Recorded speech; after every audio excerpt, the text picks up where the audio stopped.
अब तो मुझे अपने स्किल को लेवल अप करना ही पड़ेगा। ये कहकर लॉयड अपने सिस्टम को एक्टिवेट कर लेता है और अपने इतने मेहनत से बचाए हुए आरपी पॉइंट्स को यूज करके वो असराहन कोर टेक्निक को खरीद लेता है। और हम देखते हैं कि असराहन कोर टेक्निक की मदद से लॉयड अपने आसपास के माना को अपने अंदर समा पाता है। इतने से काम नहीं बनने वाला, ये कहकर लॉयड अपने बचे हुए आरपी पॉइंट्स को भी उस स्किल को लेवल अप करने के लिए यूज कर देता है।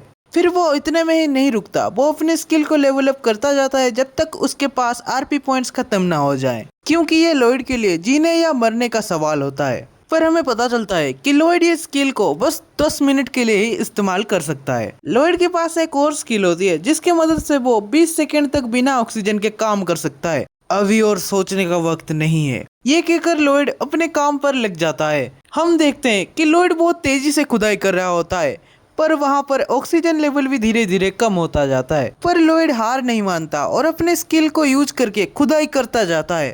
लॉयड किसी चीज के बारे में नहीं सोचता और सीधा खुदाई करता जाता है, पर ऑक्सीजन लेवल बहुत ज्यादा कम हो गया होता है। पर लॉयड फिर भी अपने स्किल को इस्तेमाल करके खुदाई करता जाता है। फिर लॉयड जेवियर और पांगुल के बारे में सोचता है और ये सोचकर वो और भी तेजी से खुदाई करने लगता है, पर ऑक्सीजन लेवल बहुत बहुत कम हो गया होता है।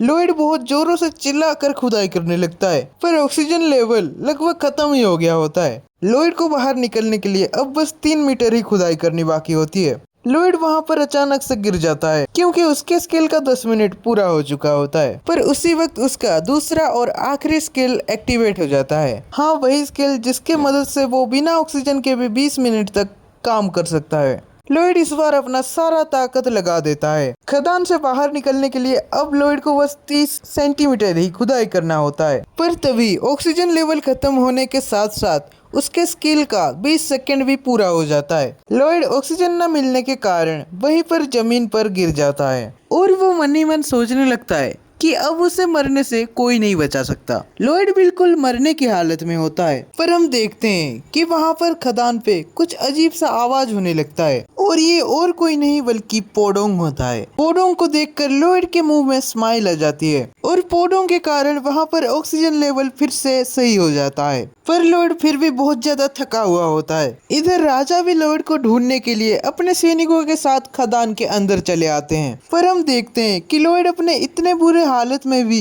जेवियर को कंधे में उठाकर लेकर आता है। राजा लॉयड को देखकर उसकी तरफ भागने लगते हैं, पर लॉयड उनके पास पहुंचते ही वहां पर बेहोश हो जाता है। उसके बाद हमें सुबह का सीन दिखाया जाता है। हम देखते हैं कि शहर में बस लॉयड का ही चर्चा हो रहा था।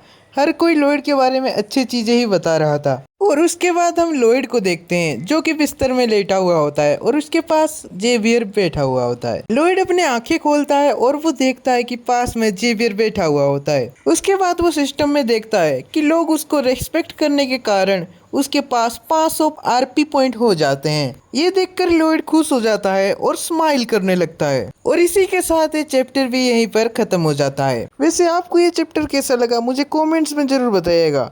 और हाँ, अगर आपको नेक्स्ट पार्ट चाहिए तो वो मैं कल ला दूंगा। तो सब्सक्राइब